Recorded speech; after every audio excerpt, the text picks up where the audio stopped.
Hi everybody, Matt Penfold here from Fiduciary Wealth. We've got another video for you today where we will talk about property in Gibraltar for some of those of you planning or thinking about relocating here to sunny Gibraltar. And when I say we're talking about property today, mainly my guest will be talking, who's an expert here. So I have Paul Gibbens from Richardson's Properties here in Gibraltar. Paul, thanks for joining me. I appreciate it. Thank you for having me. Do you want to start with a quick intro? Tell us about yourselves and Richardson's. Of course, yeah. So Richardson's is one of the longest running estate agents in Gibraltar. We've been going for over 40 years here. So as a company, we've seen the highs and the lows, if you like, of the property market over the last 40 years. I myself, I've been here 3 years now. I was doing this job in London for 15 years prior to coming here. It's a very cutthroat sort of market, very heavily regulated, but obviously you have to be good at what you do. I noticed a niche in Gibraltar where there are a lot of UK expatriates moving to Gibraltar for retirement, for work, or it's just a great place, very British, and I thought if I can bring some of my expertise and knowledge into what was then a very unregulated kind of market, increased standards, and I thought there was an opportunity there for me. So coupled myself and Richardson's together, we sort of taken that market to the next level, if you like. So there's now a lot more regularity, there's a lot more standards, and it's a lot more transparent, I think, than it ever was before. So it's a good time to get on board with Gibraltar property, I believe. Excellent, excellent. So I guess that leads us on to the kind of next question. For people kind of looking from the outside, maybe they're looking to relocate to Gibraltar, how would you describe the current property market? You know, we're talking about prices, you know, style of property. For someone who's new here, what should they be looking at? So I think, first of all, the market does follow general trends of Europe, particularly England, and we have had quite unstable few years, if you like, in Gibraltar, which again, with COVID, with Brexit, it's something that's followed the same path as the UK. The difference here, because the market is so small, the economy is so small, whereas a larger economy will see smaller peaks and troughs, we are hit quite heavily. So if the market goes up by 5 and down by 5% in London, at the same time we'll follow suit, or we'll go up by 15 and down by 15. We hit a bit of a peak in 2022, where prices went up. I mean, some people say by about 50% in 2 years, which is a huge increase. It wasn't sustainable. We're now in a position where prices have probably fallen by about 30% since 2022, but have plateaued out. We've now got the treaty coming into effect in April, which a lot of people are waiting for, and things now seem to have settled down. So the market is very steady. 2025 was very steady. 2026 has started off very steady as well. So prices now, I think, are sort of plateaued at a level where we can see some steady growth over the next few years. Not peaks, not huge rises, but some steady growth over the next few years. So in terms of what people can buy and what your money can get you here, when I'm talking to people from the UK, particularly from south of England, because it tends to follow those kind of prices, it's very similar in terms of prices to outer London, if that helps you. So if you're coming from inner London, you'll find it quite affordable here. If you're coming from outside of London, you might find it is a little bit pricier than what you're used to. But there is a set pattern. So between 300,000 and 400,000, you can get some decent 2-bedroom apartments in town, maybe some older stock buildings, but there are certainly properties there for your money. If you're looking up at 700,000, 800,000, you'll get some very nice 3-beds in modern apartment complexes with pools and again, what you'd expect to find similar money in outer London, or £1 million plus. There are larger houses, there are, as opposed to apartments, there are houses and things. So the whole spectrum of types of properties to suit budget. If you look on a £1 per square metre basis, which I know isn't the be-all and end-all, but it gives a good comparison to prices in England and UK in general. We've come down now where in town, in the older stock buildings, you're around about £5,000 a square metre. Upper end modern apartments, you're looking maybe £7,500 a square metre, or around Queensway, which tends to be the pinnacle. You might be £8,000 to £9,000 a square metre. So that it's a very ballpark, rough figure, but going on 2025's figures, that seems to be where the market is currently lying. Okay, perfect. And Paul, you mentioned a few areas there, and I think what strikes me is, we always talk about Gibraltar being a relatively small jurisdiction, but then you look at the different areas and they're very different, aren't they? You tend to find certain people gravitate to certain areas. Again, for people relatively new to Gibraltar, can you talk about the areas in Gibraltar and the sort of properties and maybe the sort of people who would be interested in those? So you are completely spot on, Matt. That's what I tell everyone. Gibraltar is very small, but you cannot intricately know it in a day. All the areas are so different, it's actually quite startling. The whole territory is, 3 miles long, but South District is very different to West Side, East Side and Town. So just to run through, none of them are real political locations or anything like that. It's just how we tend to describe them in the property market because the areas are so different. So in town, as you would expect, is a lot more people, older buildings. Most buildings in town will be pre-war, dating from sort of, on the whole, 1850 to about wartime. There are more modern ones or older ones, but that's the bulk of them. Closely densely packed, but very, very convenient for everything because you're right in town. Upper town, which we tend to call anything from sort of Cornwall's Parade upwards, although again there's no official boundary. It's like town. The older buildings like town, but they're further up the hills. So they're slightly harder to get to. You get more for your money because they're slightly harder to get to, but you do get some nice big old character properties up around there. Those areas are quite similar, but then you have the area down the South District, as we call it, much more suburban, much more airy. Properties aren't quite so densely packed and it's greener. There's not much in South District in terms of amenities, so if you are somebody who wants to spend a lot of time in the restaurants and the cafes and things, there really isn't a huge amount in South District.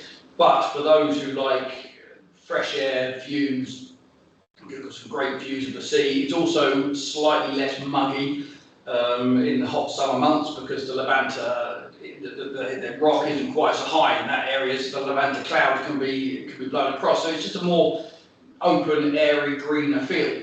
West Side is, I guess you would say, a sort of inner suburb, for want of a better phrase, for a normal city. So it's more modern. You've got some sort of mixed government buildings there interspersed with modern private developments as well, much flatter. It was all built in the past 40 years or so wider roads, easier to navigate on transport. It's also where you've got the big supermarket and McDonald's and the sort of out of town, if you like, places. Ocean Village is, as you'd expect, marina life. It can be quite noisy with the bars, the restaurants, the clubs and things like that. But again, if you want that sort of thing, you get some great modern apartments there. Queensway is, I describe it as a more grown-up version of Ocean Village, if you like. So it's got the marina, but it's less geared towards younger nightclubs and bars and more geared towards relaxed al fresco dining along the quayside. And then I'm just thinking, East Side, which is a lovely part of Gibraltar East Side because you're on the Mediterranean side. Very little around the East Side. You've got Caleta Village and you've got both worlds on Sandy Bay. It's nothing there other than if you want your beach life, that's where you go. If you're maybe retiring and you just want to sit on the beach forever and a day, that's where you go around the East Side. So they're all very different, but as I always say to people who are looking here, you need really to spend a day walking around each area. You can't do the whole thing in a day. Take a day and spend it in one area and just walk around and see what you can get. The buildings, the properties are quite different, the areas are quite different, the fields are quite different. But it's quite surprising how small the place is and how different and diverse the locations are. So do your homework. Yeah, good. No, I think that's the kind of feedback I have from people come over. They think they can come over for a weekend and see, you know, the whole of Gibraltar and then make their decision. But yeah, for any of us, that's quite simple. Another question I'm always asked, Paul, is again, people looking to relocate, should they rent or should they buy when moving across? Now, I know in the UK, from my experience, we're almost kind of trained. We want to buy as soon as possible, don't we? You know, because renting is lost money, so to speak. What would your professional opinion to that question? Rent or buy? I guess it depends on your. It depends on your own confidence and risk appetite. I mean, it's different from the UK. So if you're doing a big move in England, you're going from, for example, for work purposes or family, you're going from London to Cumbria. That's a massive distance. You know, that is 400 miles or 300 miles or something. You can't go and explore these areas very easily on a daily basis. The thing with Gibraltar, yes, it is small, although I've said it's diverse, which is true, but it doesn't take you that long to know it. My advice always when moving to a different location in England or the UK is rent somewhere first, because you can't really intimately get to know somewhere until you've lived there. However, with Gibraltar, it's more like deciding, again, I'm a bit London-centric, but it's a bit more like deciding whether you're going to live in Greenwich, Southwark, Lewisham or Bromley. If you live in one, you know them all. And if you live in Gibraltar, you kind of know them all. So it is possible to come here on a couple of holidays, on Airbnbs, you know, stay in Airbnbs, and to know where you want to be.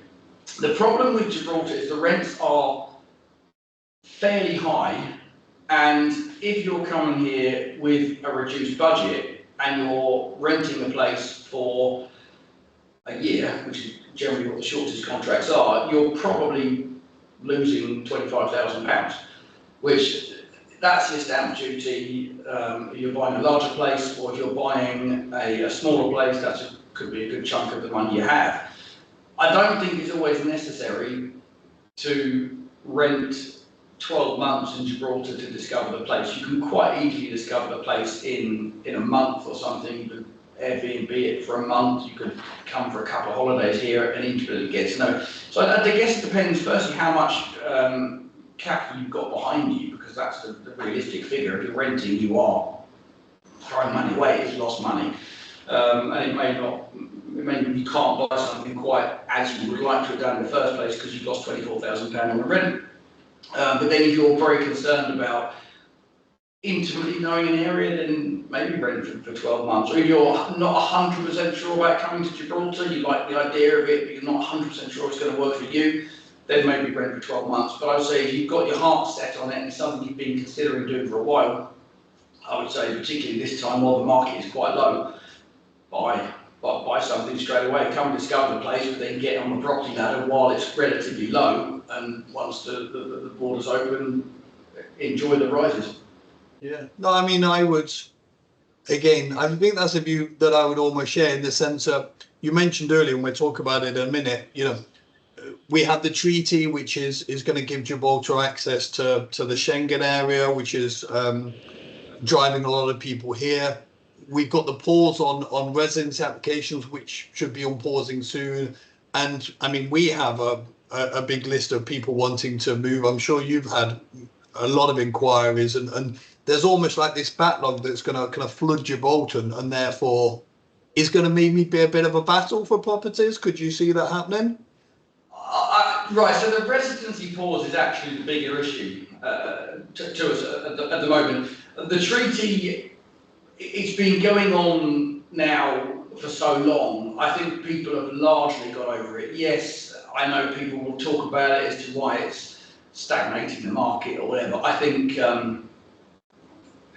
it's largely used more as an excuse to why things aren't selling, rather than being the actual issue. The issue really is the immediate pause on residency applications. So 2025, as I said earlier, was a good market. It was going really well, particularly when in June the treaty was announced, that had come to an agreement with the EU regarding the treaty, and it just took off. And June, July, summer was phenomenal in terms of agreed sales.